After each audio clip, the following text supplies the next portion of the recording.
இன்றைய தினம் பதற வைக்கின்ற ஒரு செய்தி பத்திரிகைகளை நீங்க பார்த்திருப்பீங்க. ஆந்திர மாநிலத்திலிருந்து ஒரு வாழத்தார் ஏற்றிக்கொண்டு ஒரு லாரி திருவண்ணாமலைக்கு வருகின்றது. அந்த திருவண்ணாமலை நகரத்திலே உள்ளே நுழைகின்ற பொழுது அந்த லாரியிலே 2 பெண்மணி இருக்கின்றார்கள். அந்த டிரைவருடைய அக்கா, ஒரு அக்கா மகள். உடனே காவலர்கள் 2 பேர் அதை தடுத்து நிறுத்தி சோதனை செய்து இந்த 2 பெண்மணிகள் யார் என்று விசாரிக்கின்ற பொழுது அந்த லாரி டிரைவர் குறிப்பிடுகிறார், நாங்க வாழத்தாரை ஏற்றிக்கொண்டு திருவண்ணாமலைக்கு வந்திருக்கின்றேன், அதோடு சாமி தரிசனம் செய்ய என் குடும்பத்தை சேர்ந்த அக்கா மகளும் அழைத்து வந்திருக்கிறேன் என்று குறிப்பிடுகிறார்.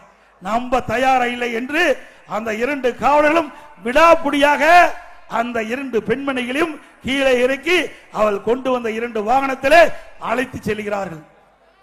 மக்கள் நடமாட்டம் இல்லாத பகுதியை பார்த்து அந்த தாயின் கண் எதிரே அவருடைய மகளை கற்பழித்திருக்கின்றார்கள்.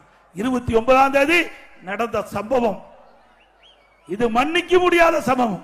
ஒரு தாயின் கண்ணெதிரே தன் மகளை கற்பழிக்கிறார். யார்? காவலர்.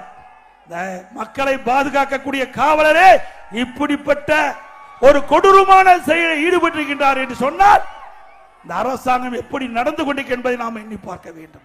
ஒரு திறமையற்ற முதலமைச்சர், காவல்துறை அவரிடத்திலே இருக்கின்றது.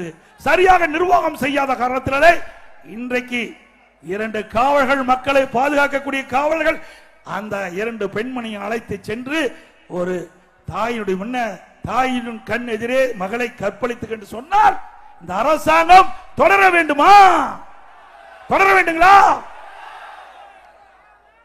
இன்றைக்கு பயிரை வேலி பாதுகாக்கின்றது, அதுபோல நாட்டு மக்களை பாதுகாப்பது காவல்துறை. அதை நம்பித்தான் மக்கள் இருக்கின்றார்கள். ஆனால் இன்றைய தினம் ஒரு கொடூரமான சம்பவம் திருவண்ணாமலையில் அரங்கேறிக்கிறது.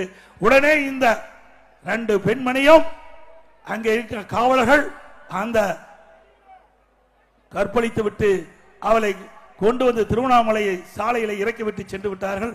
அந்த பெண்மணி அழுது கொண்டிருந்த பொழுது அந்த வழியா சென்ற மக்கள் என்ன ஏது என்று விசாரித்த பொழுது நடந்த கொடூரமான சம்பவத்தை சொன்னவுடன் 108 ஆம்புலன்ஸுக்கு அவர்கள் தகவல் கொடுத்து 108 ஆம்புலன்ஸிலே அந்த 2 பெண்மணியும் அங்கே அவர்களை அந்த வாகனத்திலே அழைத்து சென்று மருத்துவமனை சேர்க்கப்பட்டு மருத்துவமனையிலே அந்த தகவலை அங்க இருக்கின்ற மாவட்ட காவல்துறை கண்காணிப்பு தகவல் குறிக்கப்பட்டு அதில் சம்பந்தப்பட்ட 2 காவலர்களை கைது செய்து சிறையிலே அடைத்திருக்கின்றார்.